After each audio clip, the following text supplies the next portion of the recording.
Episode के starting में हम देखते हैं कि स्टेज पे बहुत सारे लोग बैले डांस कर रहे होते हैं और इसी ग्रुप में एक लड़की होती है जिसका नाम ली योनसो होता है, जो इस ग्रुप की मेन बैलेरिना होती है। जब डांस के लास्ट में योनसो नीचे बैठ के ऊपर देखती है तो ऊपर लगी लाइट्स टूट जाती हैं और उसके कांच के टुकड़े योनसो की आंखों में लग जाते हैं। तभी हम देखते हैं कि योनसो सो के उठती है और वो सपना देख रही होती है, लेकिन ये एक्सीडेंट उसके साथ रियल में हो चुका होता है और इसे बीते कई साल हो चुके हैं और उस एक्सीडेंट की वजह से उसकी आँखें भी जा चुकी हैं। फिर योनसो नहाने के लिए जाती है, तभी वो एक टेबल से टकरा के गिर जाती है और गुस्से में आ जाती है और घर के सारे सर्वेंट्स को बुला के उन पे चिल्लाती है। तभी मिस्टर जो भी आ जाते हैं, जो योनसो के अंकल और पर्सनल सेक्रेटरी भी होते हैं।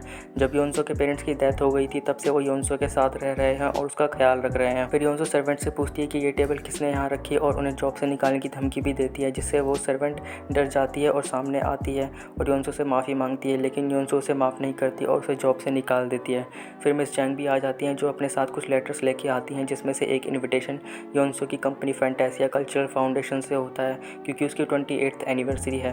ये कंपनी एक बैलेट कंपनी है जो बैले शोज़ परफॉर्म कराती है। एक टाइम पे योनसो भी एक बैले डांसर थी, लेकिन अब वो डांस नहीं करती और उसे बुरा भी लगता है। फिर योनसो अपने डॉग को लेकर वॉक पे जाने लगती है, तभी मिस्टर जो को डॉक्टर का कॉल आता है और योनसो फ़ोन ले लेती है और कहती है कि मैं ही हूँ जिसे कॉर्निया ट्रांसप्लांट की ज़रूरत है और इस बार क्या प्रॉब्लम है। वो ऐसा इसलिए कहती है क्योंकि हर बार उनको डोनर मिल जाता है, लेकिन वो एंड टाइम पे मना कर देता है और इस बार भी ऐसा ही हुआ है, जिससे वो दुखी हो जाती है और वॉक पे चली जाती है। फिर सीन शिफ्ट होता है और एक लड़के को दिखाते हैं जो एक बिल्डिंग के टॉप पे बैठा होता है और वो वहाँ से जंप मार देता है और हम देखते हैं कि वो कोई इंसान नहीं, वो एक एंजल है। वो जानवरों का इंचार्ज होता है जो कि उनकी आत्माओं को गॉड के पास भेजने का काम करता है। उसे इंसानों के बीच इंटरफेयर करने की परमिशन नहीं होती, लेकिन फिर भी वो जानवरों के साथ बुरा बर्ताव करने वालों को सबक सिखाता रहता है। आज उसका अर्थ पे आखिरी दिन होता है और बस आज ही उसे काम करना है और फिर वो गॉड का खास एंजल बनने वाला होता है। तभी वो देखता है कि योनसो को कुछ लड़के परेशान कर रहे होते हैं और वो उसे बचाने जा ही रहा होता है। तभी योनसो उन लड़कों को पीट देती है, क्योंकि उसे अंधे हुए 3 साल हो चुके हैं और अब उसे आदत हो चुकी है और उसे इतना पता लग जाता है कि कौन कहाँ पे खड़ा है और वो लड़के भी वहाँ से भाग जाते हैं। उसके बाद योनसो एक ब्रिज के पास जाके रोने लगती है, क्योंकि वो देख नहीं सकती, जो उसे काफ़ी बुरा फील करवाता है और इसी वजह से लोग उसे परेशान भी करते हैं और वो एंजल भी ये सब देख रहा होता है। और फिर योनसो एक बेंच पे जाके बैठती है और एंजल भी उसके साइड में आके बैठ जाता है। तभी योनसो कहती है कि कौन है यहाँ और मेरी परमिशन के बिना कैसे बैठे। ये देखकर एंजल काफ़ी शॉक हो जाता है, क्योंकि एंजल को ना ही कोई देख सकता है और ना ही कोई सुन सकता है। योनसो कहती है कि मैं देख नहीं सकती, इसका मतलब ये नहीं कि मुझे कुछ नहीं पता और मैं तुम्हें सुन भी सकती हूँ और सूंघ भी सकती हूँ। वो एंजल पे अपना डंडा रखती है और एंजल बोल पड़ता है और वो देखता है कि वो उसे सुन भी सकती है।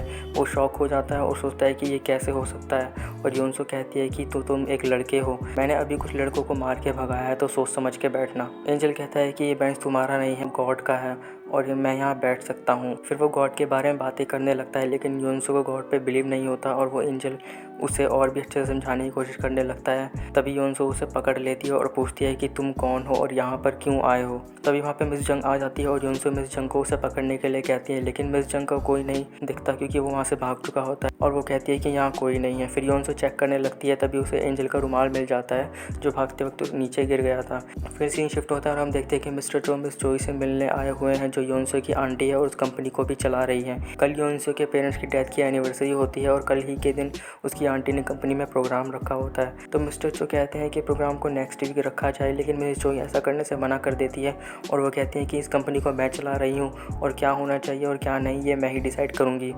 फिर मिस्टर जो कहते हैं कि मुझे पता है कि कुछ लोग हैं जो नहीं चाहते कि योनसो की आके वापस आएँ और उसे डोनर मिल जाता है, लेकिन एंड टाइम पे वो कैंसिल हो जाता है। मैं ये पुलिस को इन्वेस्टिगेट करने के लिए कहने वाला हूँ और इसके पीछे जो कोई भी है मैं उसे छोड़ूंगा नहीं, इतना कह के वहाँ से चले जाते हैं। मिस्टर जो ने ऐसा इसलिए कहा क्योंकि ये सब उसकी आंटी ही करवा रही हैं, क्योंकि अगर योनसो की आके वापस आ गई तो उसकी आंटी को कंपनी छोड़नी पड़ेगी और योनसो कंपनी को टेक ओवर कर लेगी।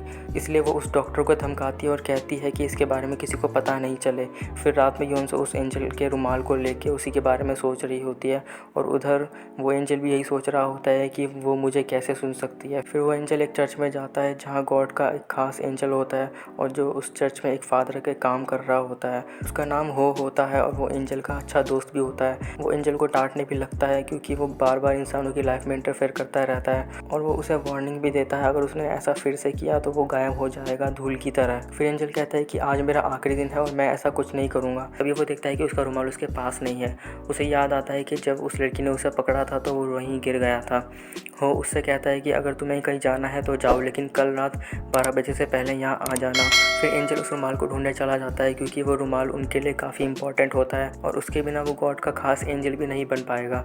योंसो अपने रूम में होती है और काफ़ी परेशान होती है क्योंकि इस बार भी कॉर्निया डोनर ने मना कर दिया था। मिस्टर चो रूम में आते हैं और योंसो से बात करने लगते हैं, लेकिन वो उनसे बात नहीं करती। तभी हमें एक फ्लैशबैक भी दिखाया जाता है 1999 में। योंसो मिस्टर जो से पहली बार मिली थी तो वो उन्हें पसंद नहीं करती थी, लेकिन टाइम बीतता गया और वो उन्हें पसंद करने लगी और वो दोनों एक तरह से बेस्ट फ्रेंड बन गए। लेकिन अभी के टाइम में वो उनसे ठीक से बात भी नहीं करती, जो उन्हें बुरा लगता है। वो उसे बहुत प्यार करते हैं और उसे अपनी बेटी की तरह मानते हैं। थोड़ी देर बाद एंजल भी आता है और वो अपने रुमाल लेने की कोशिश करता है, लेकिन ले नहीं पाता। अगले दिन योंसो मिस्टर चो के साथ प्रोग्राम में जाती है और एंजल भी वहाँ जाता है क्योंकि उसे अपना रुमाल चाहिए होता है। फिर योंसो के अंकल, आंटी और कज़न आते हैं और ऐसा दिखाते हैं कि वो उससे कितना प्यार करते हैं, लेकिन वो उससे ज़रा सा भी प्यार नहीं करते, बस दिखावा करते हैं। तभी योंसो की एक और कज़न को दिखाते हैं जो कंपनी की लीड बैले है। योंसो को लोग वहाँ पे अजीब तरीके से देख रहे होते हैं और बात कर रहे होते हैं। तभी योंसो वॉशरूम का बहाना लेके वहाँ से चली जाती है। मिस्टर चो प्रोग्राम देखने चले जाते हैं और जब डांस स्टार्ट होता है तो योंसो भी एक खाली जगह पे उसी गाने पे डांस करने लगती है। योंसो की आंटी ने उसके लिए प्रेस कॉन्फ्रेंस रखवाई होती है जिसमें योंसो अपनी अंकल और आंटी को काफ़ी बुराई करती है और वहाँ से जाने लगती है। फिर उसकी आंटी आती है और उसे काफ़ी सुनाने लगती है और कहती है कि तुम दिखाना चाहती हो कि हम बुरे हैं और तुम अच्छी हो और तुम्हें बिल्कुल तमीज़ नहीं है बात करने की। योंसो कहती है कि मुझे पता है, आप मुझे देखकर हंसी थी जब मेरी आगे चली गई थी। ये सुनकर मिस चोई चौंक जाती है और कहती है कि तुम अंधी होने के साथ साथ पागल भी हो गई हो। योंसो को गुस्सा आ जाता है, लेकिन मिस्टर जो कोई तमाशा नहीं करना चाहते थे तो वो योंसो को लेकर वहाँ से चले जाते हैं। वो एंजल भी वहीं होता है और ये सब देख रहा होता है। वो समझता है कि वो कितनी गुस्से वाली और बदतमीज़ है। ये भी समझता है कि वो बिल्कुल अकेली है और उसे कोई पसंद नहीं करता। जब योंसो अकेले में डांस कर रही थी तो उसने वो रुमाल साइड में रख दिया था और एंजल भी वहीं होता है, इसलिए वो अपना रुमाल ले लेता है। एंजल को उसकी हालत देख के बुरा भी लगता है। अब योंसो अपने घर जा रही है और वो काफ़ी गुस्से में है और रास्ते में मिस्टर जो पे चिल्ला रही होती है। मिस्टर जो साइड में गाड़ी रोकते हैं और उसे शांत करने की कोशिश करते हैं। वो कहते हैं तुम एक जंगल के बीच खड़ी हो जहाँ सब लोग तुम्हें मारना चाहते हैं। योंसो कहती है कि मुझे नहीं पता कि लेकिन मैं चाहती हूँ वो मुझे मार दे। मिस्टर जो कहते हैं कि बकवास बंद करो और कहते हैं कि बस थोड़ा और इंतज़ार करो, मैं तुम्हें तुम्हारी जगह वापस दिलवाऊंगा।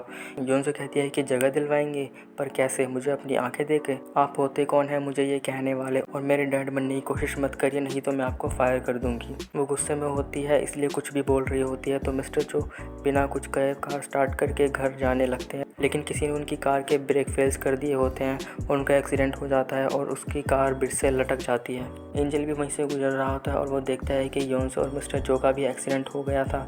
योंसो बार बार कह रही होती है कि मदद करो, लेकिन वहाँ कोई नहीं होता। एंजल फिर से प्रॉब्लम में पड़ जाता है क्योंकि हो ने उसे इंसानों की लाइफ में इंटरफेयर करने से मना किया था और 12 बजने ही वाले होते हैं और अगर वो चर्च में नहीं पहुंचा तो गॉड का खास एंजल भी नहीं बन पाएगा।